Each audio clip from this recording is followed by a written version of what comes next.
اسے نہیں یاد تھا کہ اس نے کاموں کے لیے کبھی اتنی مشقت کی ہو. اسے اتنا پسینہ آیا ہوا تھا. وہ تو گرمیوں میں بھی صاف ستھری اور خوشبوؤں میں بسی رہتی تھی. ایک خیال تو آیا کہ فوراً نہا کر دوسرے کپڑے پہن لے، مگر ابھی کھانا بنانا ہے اور پھر پانی بھی بہت گرم ہے. وہ مارے باندھے پھر سے کچن میں چلی آئی تھی. پکنے میں سب سے آسان اسے چاول اور چنے ہی لگے تھے. اس نے چنے بھگو کر رکھ دیے. یہ تو ہر کوئی کھا لیتا ہے، پکنے میں بھی آسان ہوتے ہیں. وہ سوچ سوچ کر کام کر رہی تھی. کبھی اتنی دلچسپی سے خانہ داری کے امور اس نے سر انجام نہیں دیے تھے. کاموں میں تسلسل یا روانی کیسے ہوتی؟ لہسن اور پیاز لے کر وہ لاؤنج میں آ گئی. لہسن چھیلنا ایک مشکل مرحلہ تھا تو پیاز کاٹنا اس سے بڑی مصیبت. وہ آنکھوں پر پانی کی چھینٹیں مارنے بھاگی. شام کو عاشر گھر پہنچا تو وہ تمام کاموں سے فارغ شاور لے کر فریش سی ٹی وی دیکھ رہی تھی. اٹھ کر دروازہ کھولا اور ایک خوبصورت سی مسکراہٹ اس کی نظر کی. بہت اچھا ریسیپشن دے رہی ہو، کیا بات ہے؟ اسے بازوؤں کی گھیرے میں لے کر اندر بڑھتے ہوئے اس نے شرارت سے پوچھا. میں آپ کے لیے پانی لاتی ہوں. ہاں پلیز. وہ صوفے پر دھس گیا. عاشر کے خوشگوار موڈ نے ماہین کو مطمئن کر دیا تھا. وہ جلدی سے پانی کا گلاس لے کر پلٹی. وہ پرسوچ انداز میں اسے دیکھتے ہوئے گھونٹ گھونٹ پانی اندر اتار رہا تھا. یوں کیا دیکھ رہے ہیں؟ اس کی نگاہ کے ارتکاز سے وہ پزل ہوئی. اچھی لگ رہی ہو، ہلکی سی مسکراہٹ کے ساتھ کہتے وہ ماہین کو آج کتنے دنوں بعد پہلے جیسے وارفتہ انداز میں دکھائی دیا تو اسے بہت اچھا لگا. وہ کپڑے تبدیل کرنے چلا گیا تھا. فریش سا لوٹا تو کھانے کے لوازمات دیکھ کر اس نے ناک بھویں چڑھائیں. تمہیں کوئی اچھا سا کھانا پکانا نہیں آتا؟ یہ دال چنے چاول وغیرہ تو لڑکیوں کی من پسند خوراک ہیں. وہ کھسیاہٹ دباتے ہوئے آرام سے بولی. میں بھی لڑکی ہوں جناب. کبھی قورمہ بناؤ، کبھی بریانی، کبھی نہاری. فریج بھرا پڑا ہے چیزوں سے، بلکہ صبح ناشتے میں بھی فرینچ ٹوسٹ بنانا. وہ اپنی پلیٹ میں تھوڑے سے چاول نکالتے ہوئے کہہ رہا تھا. اتنی گرمی میں یہ سب کون کھاتا ہے؟ ماہین کو ان ڈشز کا سوچ کر ہی گرمی لگنے لگی تھی. پھر تو نک کر پوچھا. ویسے جب میں یہاں نہیں تھی تب تو آپ یہ عیاشیاں نہیں کرتے ہوں گے؟ پہلا نوالا منہ میں ڈالتے ہی وہ نفی میں سر ہلانے لگا. کیا ہوا؟ نمک لے کر آؤ. اس کے کہنے پر ماہین نمک دانی اٹھا کر لے آئی. وہ اپنے لیے پلیٹ میں چاول نکالنے لگی تھی. ساتھ کچھ رائتا سلاد ہی بنا لیا ہوتا، اسی سے بندہ پیٹ بھر لیتا. نمک ڈالنے کے بعد بھی شاید ذائقہ نہیں بنا تھا. عاشر نے بہت کم کھانا کھایا اور پلیٹ پر ایک کھسکا کر پانی پینے لگا. ماہین کو افسوس ہوا تھا. واقعی سلاد تو سامنے کی چیز تھی، یہ تو وہ بنا ہی سکتی تھی. پتہ نہیں یہاں آ کر اسے کیا ہو گیا تھا. تمہیں کھانا پکانا نہیں آتا؟ اس نے پوچھا تو اب کی بار ماہین نے جھوٹ بولنا مناسب نہ سمجھا. بس تھوڑا بہت. اس طرح کا تھوڑا بہت؟ یعنی روزانہ اسی طرح کا کھانا ملا کرے گا؟ وہ ناگواری سے اس کے بنائے ہوئے کھانے کی طرف اشارہ کرتے ہوئے کہہ رہا تھا. وہ برا مان گئی. اتنا بھی برا نہیں بنا، بس نمک کچھ کم تھا. ہاں نمک کچھ کم ہے، ہلدی اور تیل کچھ زیادہ ہے، اور چنے تھوڑے سے ہی کچے رہ گئے ہیں، اور بس. وہ مذاق اڑاتے ہوئے کہنے لگا تو ماہین جی بھر کے شرمندہ ہوئی. ہاں وہ چنے شاید بھگو کر نہیں رکھے تھے نا، تبھی کسر رہ گئی ہے. اگر دل لگا کر سب کام کرو تو سب ٹھیک بن سکتا ہے. وہ خلوص سے بولا، مگر ماہین کا تو دل جل کر رہ گیا تھا. آپ کا کیا خیال ہے کہ میں بے دلی سے سارا کام کرتی ہوں؟ لگ تو یہی رہا ہے. وہ اپنی مشہور زمانہ صاف گوئی سے بولا تھا. ماہین کو رونا آنے لگا. یہ سب میں صرف آپ کی خاطر کر رہی ہوں. خود تو میں توست اور چائے پر بھی گزارا کر سکتی ہوں. گھر میں تو میں نے کبھی کچھ نہیں کیا تھا. بھابھی اور آپ ہی نے ہی سارا کچن سنبھال رکھا تھا. یہ سب تمہاری اپنی چوائس ہے ماہی، اب سیکھنا تو پڑے گا نا. وہاں کیا ہوتا تھا کیا نہیں، وہ سب تو تم پیچھے چھوڑ آئی ہو. یہاں ان میں سے کوئی بھی نہیں ہے. یہ سب تم ہی کو کرنا ہے، جیسے بھی صحیح. اس کا روکھا سا انداز ماہین کو بتا گیا تھا کہ عاشر ابھی تک اس بات کو دل میں سنبھالے ہوئے ہے. تو میں نے کب انکار کیا ہے؟ وہ لاپرواہی سے بولی. میں کھانا کھانے جا رہا ہوں، تمہارے لیے کچھ لے کر آؤں؟ وہ اٹھتے ہوئے پوچھنے لگا تھا. ماہین نے نفی میں سر ہلایا تو وہ چلا گیا. اتنی گرمی میں اتنی محنت کی، مگر صلہ کیا ملا؟ اس نے اپنی پلیٹ کے چاول واپس ڈش میں الٹے. عاشر کی پلیٹ اٹھا کر کھانا شروع کیا تھا. اب جانے واقعی کھانا بدمزہ تھا یا عاشر کی طنزیہ گفتگو کا نتیجہ. وہ چند نوالے ہی کھا سکی تھی. بازار جاؤں گی تو اچھی سی کھانا پکانے کی ترکیبوں والی کتاب بھی لے کر آؤں گی. اس نے مسالہ چانا لگاتے ہوئے مسمم ارادہ کیا تھا۔ ایک کے بعد ایک، پھر دوسری اور پھر تیسری۔ اس قدر ذمہ داریاں اس پر آن پڑی تھی کہ وہ بوکھلا کر رہ گئی۔ گھر سے فون آتے تو وہ سب ٹھیک ہے کا نعرہ لگا دیتی۔ شروع میں وہ اسے ہفتے 10 دنوں کے بعد گجرات لے گیا، مگر اب تو مہینہ ہونے کو تھا۔ یہاں صبح سویرے اٹھ کر ناشتہ تیار کرنا، دوپہر کا کھانا اور پھر رات کے کھانے کی تیاری، اوپر سے شدید گرمی کی لہر۔ اسے گھر اور گھر والے بری طرح یاد آنے لگے تھے۔ کتنی عیاشی تھی وہاں پر، اور عاشر، وہ تو اسے کوئی چھوٹ دینے کو تیار ہی نہ تھا۔ اسے ہر کام وقت پر تیار چاہیے ہوتا تھا، مگر اسے نہ تو ان کاموں کا تجربہ تھا اور نہ ہی عادت، تو پھر سلیقہ کہاں سے آتا؟ اسی وجہ سے عاشر اپنے کپڑے لانڈری سے دھلوا لیتا، استری کا مسئلہ بھی حل ہو جاتا تھا۔ اتنے عرصے میں ایک بار بھی عاشر کی پسند کا کھانا وہ نہ بنا سکی۔ وہاں گھر میں سبھی ماہر خواتین تھی۔ وہاں ماہین کا پھوڑ پن کبھی سارا آپی کے سلیقے کی آڑ میں چھپ جاتا اور کبھی بھابھیوں کی ہنرمندی کام آ جاتی۔ اس نے کبھی ان کاموں میں دلچسپی لینے کی ضرورت ہی محسوس نہ کی تھی۔ دل بھر کر لاڈ اٹھواتی اور تنک مزاجی دکھاتی رہتی، مگر یہاں تو ہر چیز کھل کے سامنے آ گئی تھی۔ عاشر نے لنچ پر آنا تو چھوڑ دیا تھا، مگر رات کا کھانا بھی ایک آزمائش ہی تھا۔ اس نے بہت شوق سے کوفتے بنائے، مگر ناکام رہی۔ پتہ نہیں سارا آپی کس طرح بناتی تھی۔ اس نے ہنڈیا میں بکھرے کوفتوں کو دیکھ کر سوچا، پھر گہری سانس بھرتے ہوئے آلو کاٹ کر قیمے میں ڈال دیے، مگر عاشر کو اس کی یہ محنت قطعاً پسند نہ آئی تھی۔ ایک تو آپ کو نقص نکالنے کی بہت بری عادت ہے، ذرا جو میری محنت کا خیال کرتی ہوں۔ وہ فوراً چڑھ گئی۔ بسان تو گئی نہیں قیمے کی، بھوننے میں محنت لگتی ہے، محض پکا لینے سے کام نہیں چلتا۔ عاشر کو بھوک لگی تھی، اسے بھی غصہ آ گیا۔ میں بھی تو یہی کھا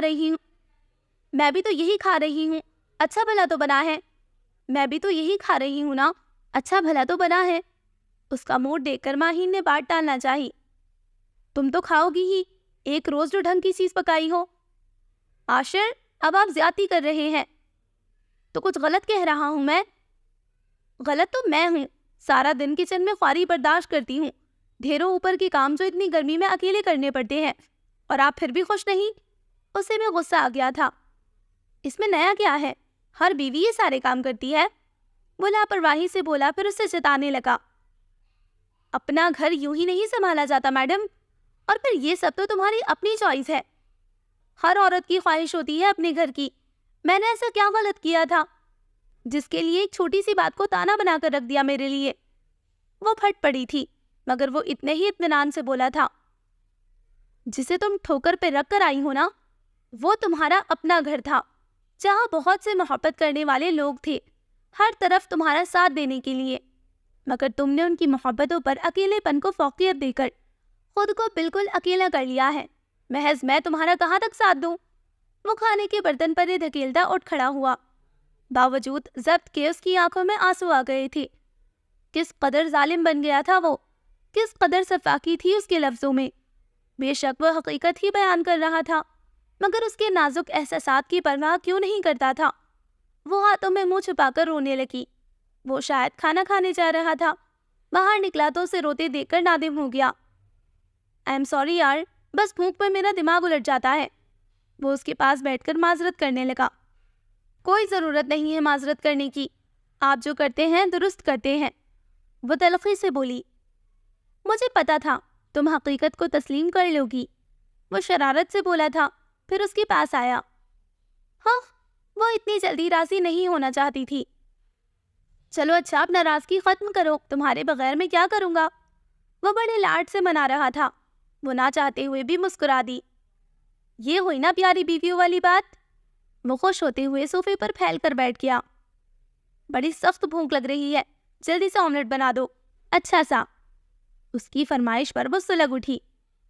کھانے کے علاوہ بھی کچھ سوچتا ہے آپ کو؟ اچھا سا۔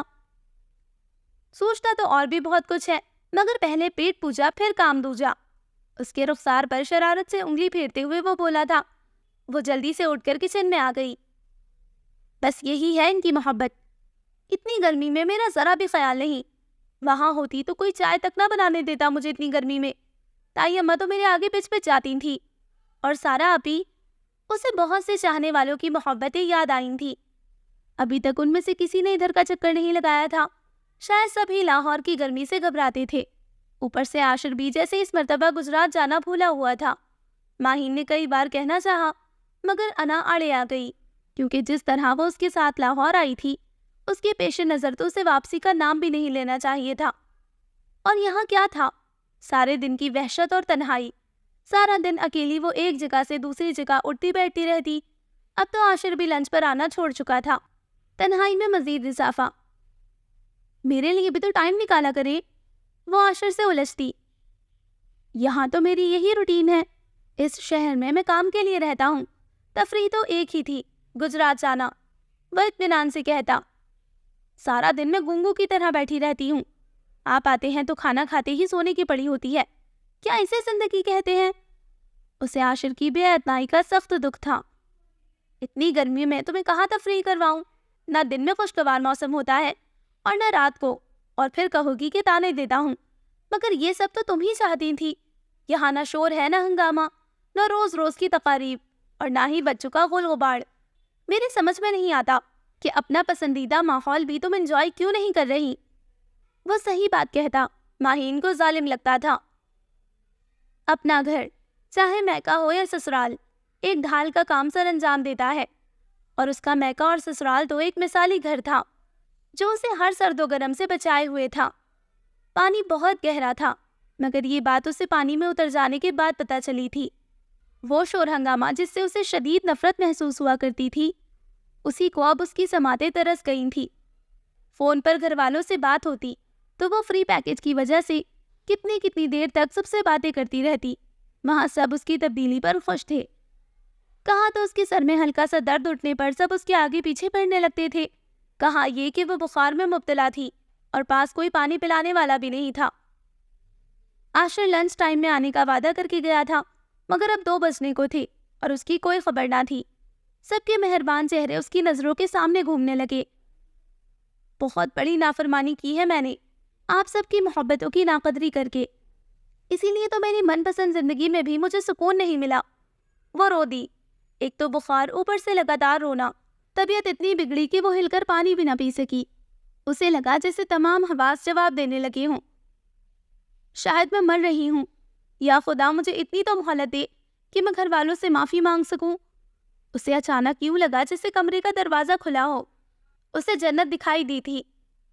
امی، اس کی آواز بیدار ہونے لگی، تائی اماں اور سارا آپی۔ ماہی میری جان، امی نے لپک کر اسے اپنی پرشفقت آغوش میں لیا۔ محبتیں اس کے آس پاس اٹکھیلیاں کرنے لگی۔ سارا آپی نے ٹھنڈے پانی کا گلاس اس کے لبوں سے لگایا تو وہ کتنے ہی بڑے بڑے گھونٹ بھر گئی۔ وہ تینوں اس کے لیے متفکر تھی۔ سر جھکائے بیٹھے عاشر کو زبردست جھاڑ پڑ رہی تھی، مگر ماہین کو شک ہو رہا تھا کہ وہ مسکرا رہا تھا۔ شکوے، شکایات، الزامات، اس نے عاشر کو ڈانٹ پڑوانے میں کوئی کسر نہ چھوڑی تھی۔ اور پھر ندامت۔ مجھے واپس جانا ہے تائی اماں، اسی محبت بھری چھاؤں میں۔ آ گیا نا دماغ ٹھکانے پر؟ محبتوں کو ٹھکرانے والا یوں ہی ٹھوکر کھاتا ہے۔ عاشر طنز سے باز نہیں آ رہا تھا۔ تائی اماں نے اس کے شانے پر دھموکا جلتے ہوئے اسے آنکھیں دکھائیں۔ خاموش رہو تم۔ مجھے احساس ہو گیا ہے تائی اماں، اپنوں کی چھاؤں چھوڑ کر سایہ تلاش کرنا حماقت ہوتی ہے۔ اور وہ چڑیا گھر، وہاں رہ لو گی تم؟ عاشر کچھ بھی نہیں بھولا تھا۔ بکواس کی تھی میں نے، بس، یا اور کچھ؟ ٹینشن کے زیر اثر اس پر وہ چڑھ دوڑی۔ دیکھا میکے والوں کی کتنی سپورٹ ہوتی ہے؟ عاشر نے اس کی یوں بدلحاظی دکھانے پر اسے جتایا۔ کیوں خواہ بات کو بڑھاتے ہو عاشر؟ بچی سے غلطی ہو گئی تھی۔ تائی اماں کی فراخ دلی کی تو ایک دنیا معترف تھی۔ اس کی آنکھیں بھر آئیں۔ یہ بھی حق پر ہے تائی اماں، یہ میری زندگی کی سب سے بڑی اور بدترین غلطی تھی، جو میں اتنی محبتوں سے متنفر ہو کر اپنی الگ دنیا بلکہ ویرانہ بسانے چلی تھی۔ مگر اب مجھے اچھی طرح سے احساس ہو گیا ہے کہ اپنوں کے بغیر انسان کچھ بھی نہیں۔ چلو اب بس کرو ماہی، ہمیں تو عاشر نے زبردستی یہاں آنے سے روک رکھا تھا، ورنہ ہم تمہیں کیسے مشکل میں تنہا چھوڑ سکتے تھے؟ سارا آپی سے اس کا رونا دیکھا نہ جا رہا تھا۔ ان سے بڑھ کر اس کی بے وقوفیوں سے بھلا اور کون واقف تھا؟ انہوں نے بھی بہت برا سلوک کیا ہے میرے ساتھ۔ ایک تو رعب ڈال ڈال کر کام کرواتے تھے، پھر 100 نقص بھی نکالتے تھے۔ اس کو تو میں اچھی طرح سے پوچھوں گی، تم چلو ہمارے ساتھ۔ تائی اماں نے اسے تسلی دی تھی۔ واپس اسی چڑیا گھر میں سارا ابھی شرارت سے بولی تو آشر نے ٹکڑا لگایا، کیونکہ وہاں سب تمہارا خالی پنجرا دیکھ دیکھ کر اداس ہو گئے ہیں۔ سب کی ہنسی پر جھیپ کر اس نے بڑی اماں کی مہربان آغوش میں منہ چھپا لیا تھا۔ وہ تو عاشر کی بھی مشکور تھی، جس نے بڑی ہوشیاری سے اسے چھٹی کا دودھ یاد دلاتے ہوئے اس کی غلطی کا احساس دلوایا تھا۔ بے فکری اور طمانت کی پرسکون احساس میں گھر کر اس نے آنکھیں موند لی۔ کیا باقی کی تمام عمر محبتوں کی شجر تلے بہت آسودگی سے گزرنے والی تھی۔ So listeners, this was the end of the novel اپنا گھر۔ سوری، میں نے اس ناول کا نام غلط پروناؤنس کر دیا تھا، مجھے یاد نہیں رہا تھا کہ نام اپنا گھر ہے یا میرا گھر ہے۔ بہرحال سٹوری بہت اچھی تھی، بہت ہی انسپریشنل اور بہت پیاری سی سٹوری تھی۔ مجھے امید ہے کہ آپ کو یہ چھوٹا سا پیارا سا ناول اچھا لگا ہوگا۔ انشاءاللہ جلد ملتے ہیں کسی نئے ناول کے ساتھ، تب تک اپنا خیال رکھیں، دعاؤں میں یاد رکھیں۔ اللہ حافظ۔